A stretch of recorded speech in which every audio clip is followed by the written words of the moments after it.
c'est tellement bien de faire partie d'une église de tous les âges. Moi, j'ai 90 ans ou autre, je ne sais pas. Et voilà, je vois tous les jeunes, c'est super. Et les enfants seront de retour bientôt. Une annonce avant de passer au message, une dernière annonce, je dois dire. Après ce culte, on vous invite, si vous pouvez, venir à un pique-nique au jardin Hélène Keller, ce qui est juste de l'autre côté du métro du Roc, à 200 mètres d'ici. Si vous n'avez rien à manger, il y a un petit magasin en face. Bien sûr, je sais que ce n'est pas hier où il faisait 26 degrés, mais c'est glacial aujourd'hui. Mais pour les Anglais, il n'y a pas de problème. Je vous défie, les Français. Voilà. Après le culte, Hélène Keller à côté. OK. Les anciens David et Nathan m'ont demandé de prêcher sur les dons de puissance, on dirait les dons de foi, de guérison et de miracle. Et moi, je me suis posé tout de suite la question, et je me suis posé la question depuis quasiment, qui suis-je pour oser en parler? Est-ce qu'on est qualifié pour en parler? Est-ce que moi, j'ai vu des guérisons tout le long de cette semaine passée, ou cette année, voire cette décennie? Moi, j'ai beau écrire des livres pour les enfants, je n'en ai pas écrit un sur ma vie de miracle. Pas encore. Je pourrais peut-être témoigner un peu sur les dons de parler en langue, l'interprétation de langue, éventuellement peut-être sur la prophétie. Mais les guérisons, les miracles, je peux vous raconter des histoires qui se trouvent dans la Bible. Mais une leçon de l'histoire biblique, ça suffit pas. C'est déjà bien, mais ça suffit pas. Il nous faut quelque chose aujourd'hui et demain. Qui suis-je pour oser prêcher dessus? En fait, il se trouve que j'ai déjà prêché par le passé sur des sujets sans en avoir trop d'expérience personnelle. Je vous donne un exemple. Le retour de Jésus. J'ai prêché dessus sans expérience personnelle. Pas trop, pas du tout. Le retour de Jésus, le jugement final, etc. Et David, le pauvre David, il va entamer une série de 3 semaines sur le fruit du Saint-Esprit dimanche prochain. Donc, est-ce que, à moins que ces fruits soient absolument parfaitement mûrs en lui, il n'a pas le droit d'en parler? N'importe quoi. Il faut qu'on en parle. Et êtes-vous peut-être un peu comme moi, sans trop d'expérience dans ce domaine? Foi, guérison, miracle. Et même aujourd'hui, il peut y avoir, il se peut qu'il y ait des gens qui n'ont jamais vu de guérison faite par la main du Seigneur, de manière, par l'Esprit Saint. C'est possible. Mais nous en avons énormément envie. Non. Et besoin aussi. Donc, je vais en parler. Avec confiance d'ailleurs.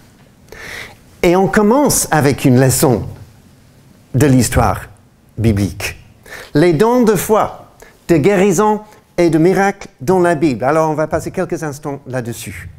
Dieu, par définition, il est surnaturel, il est omnipuissant. C'est notre Dieu.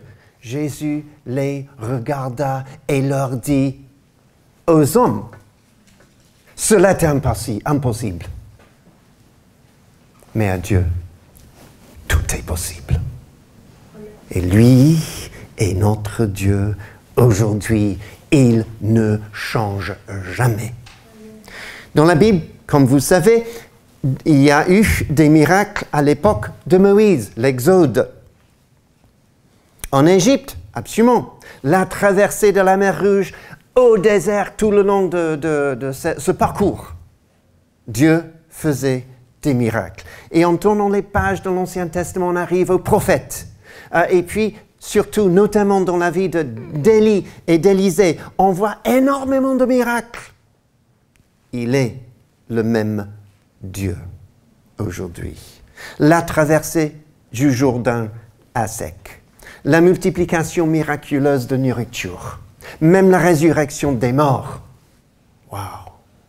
Et puis Jésus arrive, il annonce son ministère. En prenant la prophétie qui se trouve dans Ésaïe chapitre 61. Luc 4. L'Esprit du Seigneur est sur moi, parce qu'il m'a oint, consacré par onction. Pour annoncer la bonne nouvelle aux pauvres, il m'a envoyé pour délivrer les captifs et guérir les aveugles. Et plus tard, toujours dans le même évangile de Luc, chapitre 7 maintenant, les miracles que faisait Jésus étaient une preuve de son identité. Donc Jean-Baptiste, son cousin, il envoie ses disciples à lui voir Jésus, juste pour vérifier, est-ce que tu es vraiment le Messie? C'est lui qui devait venir ou pas? Et Jésus les renvoie. Allez rapporter à Jean ce que vous avez vu, ce que vous avez entendu. Les aveugles voient. Les boiteux marchent. Les lépreux sont purifiés. Les sourds entendent. Les morts ressuscitent. L'évangile est annoncé. Et puis, toujours dans l'évangile de Luc, chapitre 9, Jésus y transmet son autorité en tant que Fils de Dieu à ses disciples. Chapitre 9, Jésus leur donna puissance et autorité sur tous les démons et pour guérir les malades. Et ils s'en allèrent, annonçant la bonne nouvelle et faisant partout des guérisons. Et puis, toujours en tournant les pages du Nouveau Testament, les actes des apôtres. Parfois, je pense peut-être les actes du Saint-Esprit, les deux en fait. Acte 2, le jour de la Pentecôte. Beaucoup se convertissent et après, il dit, il faisait beaucoup de signes et de miracles. Acte 3, la guérison miraculeuse d'un paralysé. Il est le même Dieu aujourd'hui. Acte 5, les malades ont été guéris dans les rues lorsque l'ombre de Pierre les couvrait. Waouh! Il est le même Dieu. Acte 8, en Samarie, beaucoup de démoniaques étaient délivrés et beaucoup de paralysés et de boiteux étaient guéris. Acte 9, miracle à Lyde et à Jaffa et la dame Tabitha ressuscitée. Et puis acte 13 jusqu'à la fin des actes des apôtres, le ministère de Paul, les miracles un peu partout. Et puis on arrive à l'enseignement de cet apôtre, Paul, et on est dedans. Je vais lire 1 Corinthiens 12, 4 à 11. Ça va, merci beaucoup, Elie. Ça va s'afficher. Il y a diversité de dons, mais le même esprit. Diversité de services, mais le même Seigneur. Diversité d'actes, mais le même Dieu qui accomplit tout en tous. Or, à chacun, ça veut dire moi et vous, la manifestation de l'Esprit est donnée pour le bien de tous. En effet, à l'un est donné par l'Esprit une parole de sagesse, à un autre une parole de connaissance selon le même Esprit, à un autre la foi par le même Esprit, à un autre des dons de guérison par le même Esprit, à un autre la possibilité de faire des miracles, à un autre la prophétie, à un autre le discernement des esprits, à un autre diverses langues, à un autre l'interprétation des langues. Mais toutes ces choses, c'est un seul et même esprit qui les accomplit en les distribuant à chacun en particulier comme il veut. Alors on a vu, voilà, on a fait un peu de survol de l'Église pour voir où se trouvent la foi, les miracles, les guérisons. Mais dans l'histoire de l'Église, si vous lisez des livres écrits pour raconter ce que Dieu a fait durant tous les siècles, l'histoire de l'Église, quand vous verrez signes, prodiges, miracles, guérisons par le même esprit. Tertullien, c'était un théologien, 3e siècle, nord-africain. Il écrit « Les chrétiens conservent encore des traces de cet Esprit Saint apparu sous la forme d'une colombe. Ils chassent les mauvais esprits, font de nombreuses guérisons et prévoient certains événements. » 3e siècle. Nous, 21e, c'est le même Dieu. Il y a eu des miracles durant tous les siècles. Bien que tantôt beaucoup moins, tantôt beaucoup plus. Mais je dois faire attention ici.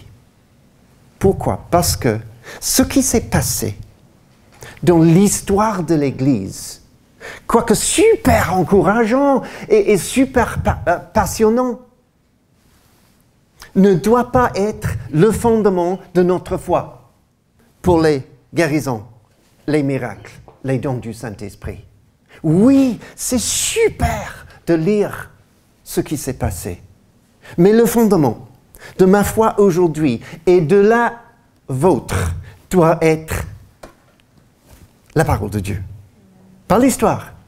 L'histoire confirme la parole qui est le fondement. Les Écritures inspirées de Dieu. Je vais passer maintenant au don de la foi. De quoi parle-t-il ici?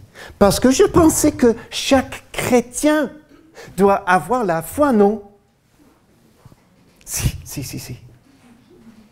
Nous sommes tous pécheurs. Et donc tous sous le jugement juste de Dieu qui est saint. Mais Dieu qui nous a tant aimés a donné son Fils unique. Pourquoi? Afin que quiconque croit, la foi, ne périsse pas, mais qu'il ait la vie éternelle. Je vois aujourd'hui beaucoup de gens que je ne reconnais pas, et c'est merveilleux. Super, vous êtes vraiment les bienvenus. Donc moi, je ne sais pas si vous êtes chrétien ou pas. Dieu, il le sait. Dieu a tant aimé le monde qu'il a donné Jésus pour nous. Paul dit, c'est par la grâce que vous êtes sauvés, par le moyen de la foi. Et cela ne vient pas de vous, c'est le don de Dieu. Paul encore, Romains chapitre 10, il dit, si tu confesses de ta bouche que Jésus est Seigneur, et si tu crois dans ton cœur que Dieu l'a ressuscité, tu seras sauvé. C'est la foi qui sauve. À moins que on ait la foi en Jésus, on n'est pas chrétien. Les gens disent parfois, ah oui, je suis chrétien, mais pas très pratiquant. C'est n'importe quoi. Chrétien, mais ne pas pratiquant. À moins que lui, il ait la foi en Jésus, il n'est pas chrétien du tout. C'est la foi qui fait de moi chrétien. Un don. Mais en verset 11 dans notre passage aujourd'hui, Paul dit que Dieu distribue ses dons à chacun, en particulier, comme il le veut. Donc, ma conclusion, c'est pas tous n'auront ce don particulier de la foi tout le temps. Le don de la foi dont parle Paul dans 1 Corinthiens 12 peut être lié avec beaucoup d'autres choses, y compris sans doute la guérison. Par exemple, en Jacques, chapitre 5, il dit « La prière de la foi sauvera ou guérira le malade et le Seigneur le relèvera. » C'est un don spécial, ponctuel, pour quelque chose de particulier. Et Jésus en parlait aussi.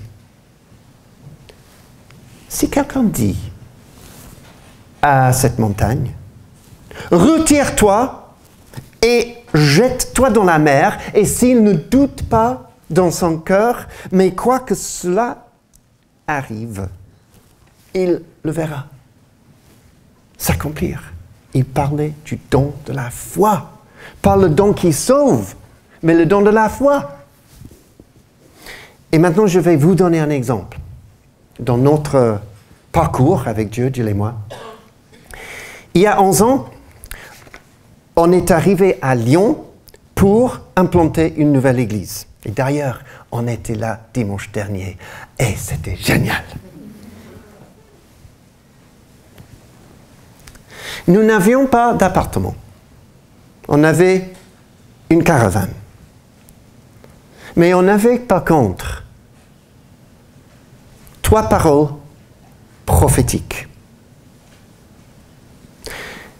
Une rue, vous allez habiter, quelqu'un nous a dit, une rue qui chantait. D'accord? Deuxième prophétie, une autre personne d'ailleurs. Vous allez habiter une rue pavée qui monte légèrement et au bout, il y a une boulangerie. D'accord, merci. Ça veut dire que ce serait le Vieux Lyon avec les pavés. Troisième, je vois un appartement au 2e étage, au-dessus d'un magasin dont les fenêtres sont peintes en bleu foncé. Et dans la rue, il y a énormément du monde. On est arrivé, on est allé se balader un peu dans le Vieux Lyon, et tout de suite, on a remarqué un panneau, affiche, à louer. La rue était pavée, etc. Montée, boulangerie, club karaoké à côté, une rue qui chante, etc., etc. 2e étage, et magasin bleu foncé. Wow! Donc pour nous, c'était une chasse au trésor, selon la parole du Seigneur.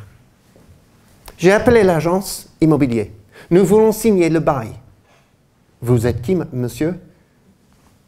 Vous devez visiter l'appartement avant de signer.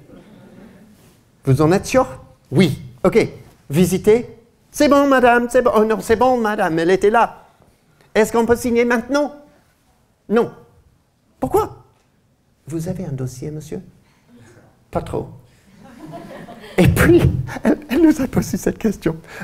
Monsieur, est-ce que vous travaillez? Madame, est-ce que vous travaillez? Et moi, vous savez comment je suis anglais. Les Anglais ont un sens d'humour un peu étrange. Et j'ai dit, travail? C'est quoi ça? Et le sens d'humour n'a pas marché. Elle nous a dit, non, vous ne pouvez pas avoir cet appartement. C'est non. Mais on savait que Dieu avait parlé de cet appartement. Donc on a continué toute la semaine dans la prière. Et une semaine après, j'ai fait un rêve dans la nuit. Et dans le rêve, je me tenais aux portes de la ville de Lyon. Et les portes étaient gardées, protégées un peu. En fait, l'entrée était bloquée par un démon. Et puis, un ange très puissant est apparu. Et d'un seul coup de poing massif, il a jeté le démon à terre. Et puis, l'ange nous a indiqué, la voie est libre. Le lendemain matin, coup de fil de la dame de l'agence. Monsieur, est-ce que vous voulez toujours avoir cet appartement? Oui, madame. Est-ce qu'on peut signer? Oui, monsieur. Et on était là pendant 10 ans. Merci Seigneur. Là, c'est un don de foi. Parce que Dieu avait parlé. Et nous avions la foi. Donc, on pouvait vraiment garder ça. Les dons de guérison et d'accomplir des miracles.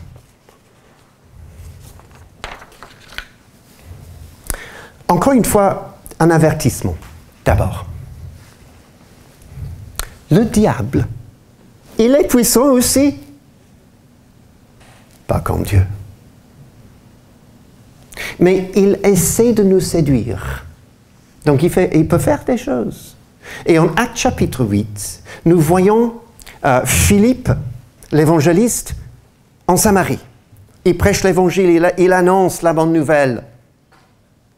Et il y a là-bas un magicien qui s'appelle Simon, qui a longtemps étonné le peuple par sa magie.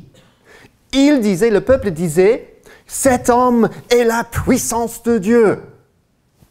Et puis Philippe arrive, annonçant la bonne nouvelle du royaume de Dieu et du nom de Jésus-Christ. Beaucoup de signes, prodiges et miracles. Les gens se repentent et se font baptiser, y compris Simon. Le diable veut nous séduire. Nous avons besoin d'exercer le don du discernement des esprits. Et je vous donne un indice absolument clé. Le miracle, entre guillemets, attire-t-il notre attention sur Jésus ou pas? Peut-être un homme, une femme, ou Jésus. On doit toujours commencer par là. Les miracles peuvent bien sûr inclure des guérisons, mais il y a des différences, à mon avis. Par exemple, si aujourd'hui, ce matin, j'ai mal à la tête, ce qui n'est pas le cas, mais si c'était le cas, la douleur va finalement s'estomper. Je prends un Doliprane, un verre d'eau, un peu de repos, et la douleur s'estompe. Mais si tu pries pour moi ce matin, et la douleur part, c'est une guérison au nom de Jésus. Alléluia, merci. Donc prions. Mais ce n'est pas un miracle. Un miracle ne peut se faire par des mains humaines. C'est pas possible. On a chanté un peu ce matin. Il est le Dieu de l'impossible. Il défie l'impossible. Il est au-dessus. En février, il y a 2 ans, 2022, un des bénéficiaires, tu peux peut-être montrer, voilà, lui, un des bénéficiaires à la distribution de la Banque alimentaire à Lyon était José, espagnol. Ça passe, mon accent espagnol. Il était très malade, surtout au niveau de son cœur. Les médecins ne lui donnaient pas trop de temps à vivre.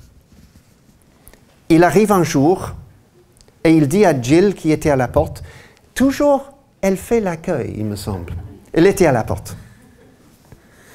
Il dit, je me sens terrible. Et ça se voyait. Jill a posé sa main sur son épaule et a prié en anglais, pas en espagnol ni en français. 10 secondes. Que Dieu guérisse son cœur. Et puis, il est parti parce qu'un autre bénéficiaire arrive.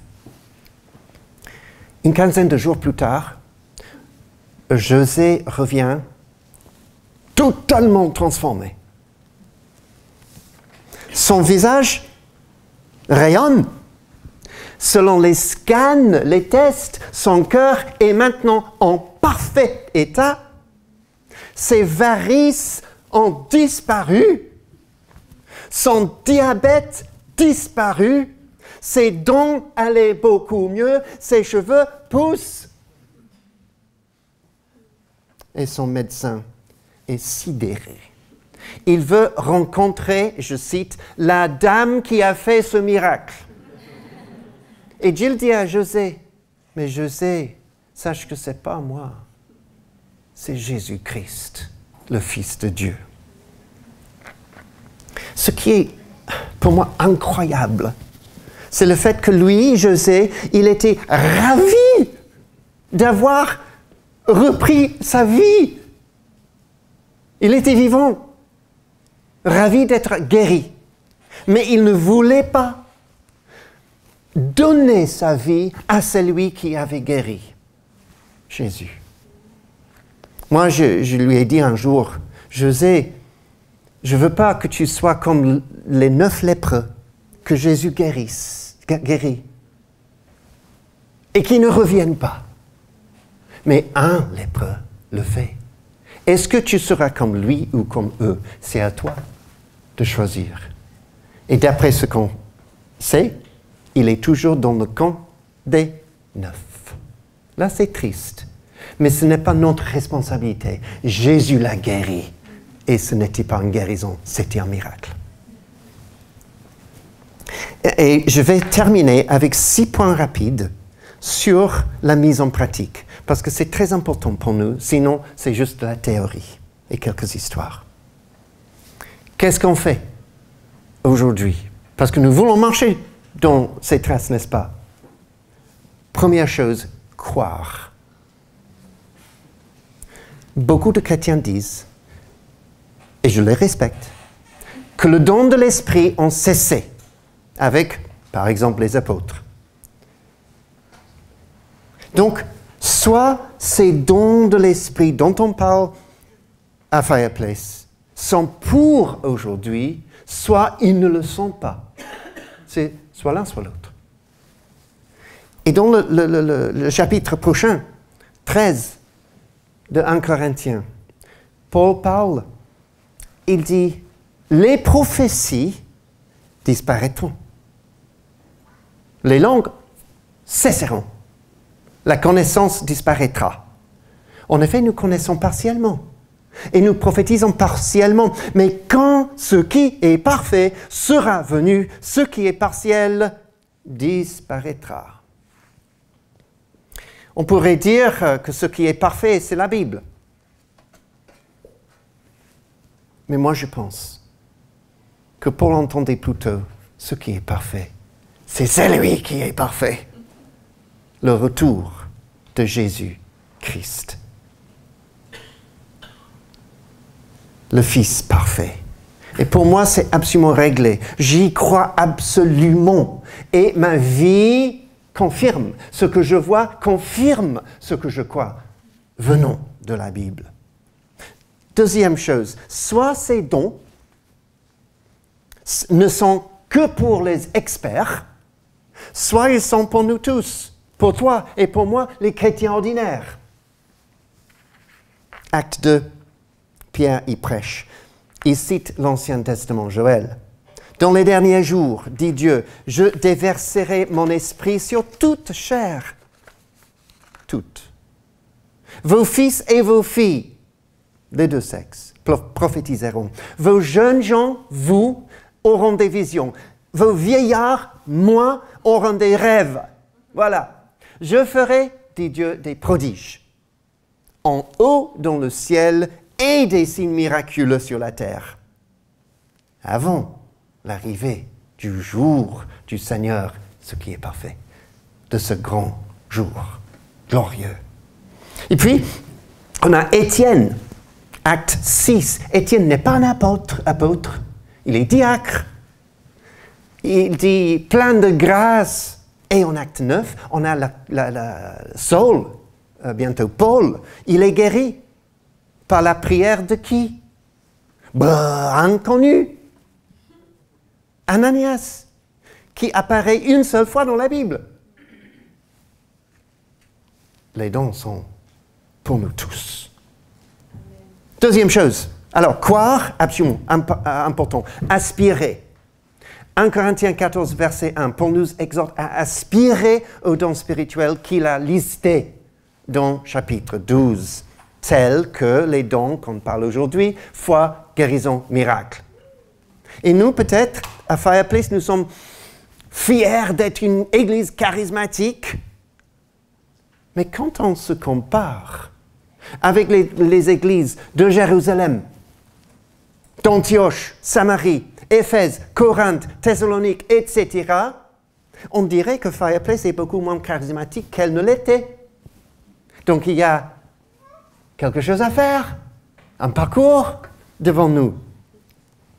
Est-ce que j'ai soif? Et vous? Vraiment? Ou est-ce que vous serez content juste pour continuer à vivre une vie chrétienne comme vous avez, sans voir les miracles et les guérisons que veut faire Jésus à travers nous? J'ai un frère qui s'appelle David. Il sera d'ailleurs au festival. Il va faire un atelier sur la foi pour la guérison et les miracles. Il dit avoir vu des guérisons quasiment tous les jours cette année. Et on est en avril. 100 jours déjà. Il m'a dit il y a 2 semaines, je ne compte que 4 jours cette année où je n'aurais pas vu. Oh. Oh Seigneur, ça me donne envie. J'ai soif de plus. Et vous? Il suffit de lui demander. Vous savez comment donner de bonnes choses à vos enfants, n'est-ce pas? Oui, dit Jésus. Alors à combien plus forte raison, lui, le Père Céleste, donnera-t-il de bonnes choses de l'Esprit Saint à ceux qui le lui demandent?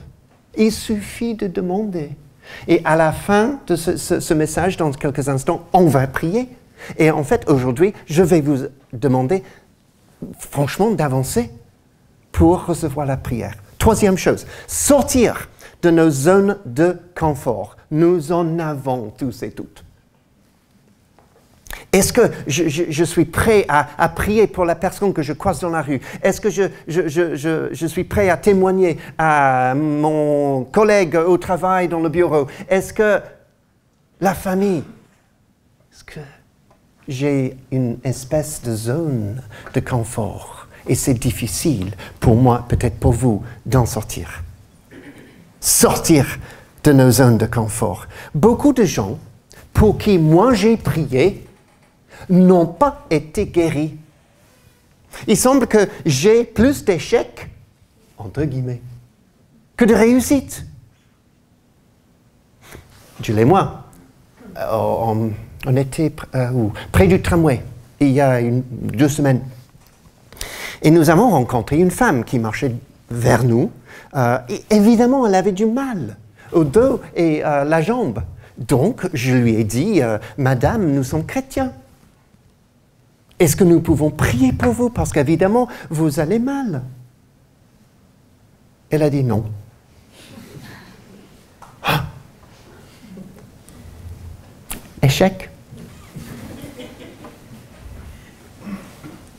Ce serait plus simple de ne plus me lancer, n'est-ce pas? Et de rester dans ma zone de confort. Mais Dieu m'appelle, Dieu vous appelle à sortir au nom de Jésus. Nous sommes comme des brebis dans la bergerie. Et le berger, Jésus, il sort le premier. Et puis il nous appelle par notre nom. Mais il nous appelle à aller où? À sortir de la bergerie, zone de confort si vous voulez, à aller dans les prés. Là où se trouvent des dangers, des loups, des ours, des lions. Il nous appelle dans le monde. Il y a la puissante crainte de l'homme chez nous. Comment surmonter nos échecs et la crainte? Croire, aspirer et sortir, obéir. Et puis proclamer. Moi, je me suis converti. il y a longtemps, sans avoir vu de miracle de guérison. Et nous ne devons pas empêcher l'annonce de l'Évangile s'il n'y a pas de miracle. Parce qu'au final, c'est l'Évangile, la bonne nouvelle, qui est la puissance de Dieu qui sauve, quiconque croit. C'est la plus importante, la chose la plus importante. L'Évangile est la puissance. La présence de miracles, quoique important à mon avis, ne garantit pas les conversions. Voir les 9 lépreux sur 10 qui, voilà, vous le savez. Le plus grand miracle, c'est la nouvelle naissance. Donc si on parle de miracle, oui, mais n'oublions pas jamais que le plus grand miracle qui soit, c'est la nouvelle naissance. La personne qui se repent et qui met sa foi en Jésus. Et peut-être, c'est ce que vous pouvez faire aujourd'hui. Et pourtant, le contexte de ces dons, normal, est celui de la mission. Jésus, à la fin de l'évangile de Marc, il dit aux disciples, « Allez partout dans le monde et prêchez la bonne nouvelle à toute la création. Voici les signes qui accompagneront ceux qui auront cru en mon nom. Ils chasseront les démons, ils parleront de nouvelles langues, ils imposeront les mains aux malades qui seront guéris. » Et ils s'en allèrent partout. Et le Seigneur travaillait avec eux. Le Seigneur travaille avec nous. Et confirmer la parole par les miracles qui l'accompagnaient. Et moi, je pourrais, je n'ai pas le temps, témoigner des miracles de guérison que j'ai vus à Montpellier il y a plusieurs années. Un sourd à Paris, un boiteux qui ne pouvait pas marcher normalement. À Conakry en Afrique, la délivrance, les guérisons. À Roanne, il y a 2 ans, un jeune qui marchait comme ça. On a prié et puis il a été guéri. Je peux en parler un peu. Mais je veux proclamer l'Évangile. En me confiant à Dieu, accompagne l'annonce de l'Évangile par les miracles et les signes. Célébrer, 2 choses, 1 minute. Il est très, très important de rendre grâce et même de célébrer ce que Dieu fait. Rendre grâce à Dieu pour tous ses bienfaits. Bénis l'Éternel, mon âme, et n'oublie aucun de ses bienfaits. Parfois, on oublie ses bienfaits. Et c'est tellement triste, à mon expérience, de voir une église qui ne réagit du tout face à un témoignage de guérison. Wow, très bien. Amen. Mais Dieu a fait quelque chose de merveilleux. Et nous, on est une église très internationale. Moi, je suis anglais, vous peut-être français ou autre. Et toutes les cultures, nous avons des particularités différentes. Je suis américain, je ne suis pas africain. Je suis anglais. Et les anglais sont un peu... Les français, derrière, je trouve pareil. On n'est pas très... Wow! Mais tous savent comment dire merci Seigneur. Gloire à Dieu. Alléluia. Donc, quand Dieu fait quelque chose, célébrons chaque fois. Ne méprise pas le jour de petits commencements. Moi, ce n'était pas un mal de tête. C'était merveilleux quand même. Tu as prié, il est guéri, alléluia. C'est important. Dernière chose qui va être le lien entre ce que je dis aujourd'hui et ce que David va commencer dimanche prochain. Le contexte des miracles, c'est l'amour. À chacun, la manifestation de l'Esprit est donnée pour le bien de tous. Et Paul insiste, les dons sans amour ne sont rien. Si j'ai la foi, le don de la foi, pour transporter des montagnes, mais que je n'ai pas d'amour, je suis rien. Nous avons besoin de la puissance de Dieu et le fruit de l'Esprit. Les deux, toujours, partout, au nom de Jésus. Et maintenant, on va prier. J'aimerais qu'on prie pour deux choses. La première, c'est évidemment évident, si vous êtes malade, prions pour vous ce matin. Dieu est avec nous, il est puissant. Donc, je vais dans un instant demander aux personnes qui ont un besoin de santé de s'avancer et on va prier pour vous. Mais pas seulement ça.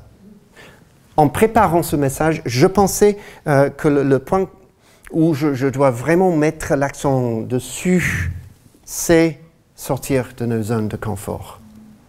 Si vous pensez que vous êtes un peu coincé dans une zone de confort dans ce domaine, et si vous voulez vous en sortir, je pense que ce serait bien de prier pour vous. Et si ça c'est tout le monde, et il se peut, on prie là où vous êtes. S'il y a plusieurs personnes, mais pas tout le monde, il n'y a pas de pression d'ailleurs, vous pouvez vous avancer. Est-ce que ça c'est clair? Vous pouvez vous lever alors?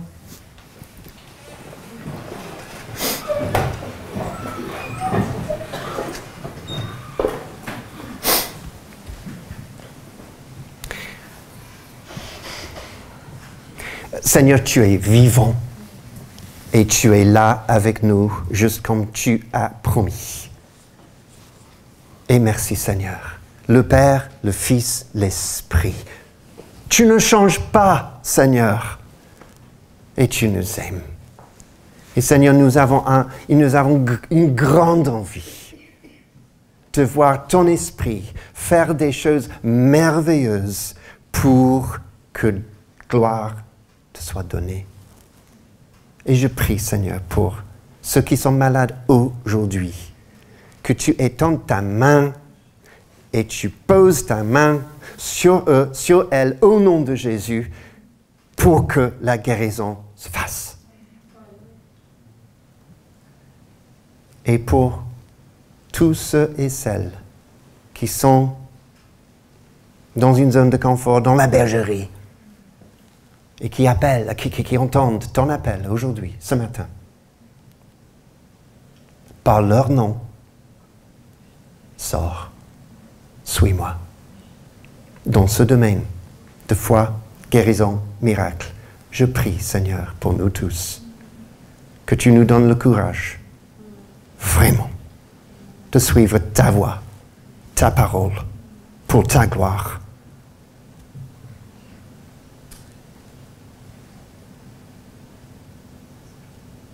Tu es bon. Tu donnes de bonnes choses à tes enfants. Que le courage soit chez nous, maintenant, au nom de Jésus. Alors je vous invite, on ne fait pas ça de manière habituelle, avancez, on va prier ici sur le devant. Si vous êtes malade et vous aimeriez que quelqu'un prie avec vous, voilà, vous pouvez avancer tout de suite. Et si vous voulez sortir de votre zone de confort, ça aussi. Soyez courageux, courageuses. Vous avancez, nous prions ensemble au nom de Jésus et que le Seigneur agisse de manière merveilleuse ce matin. Venez.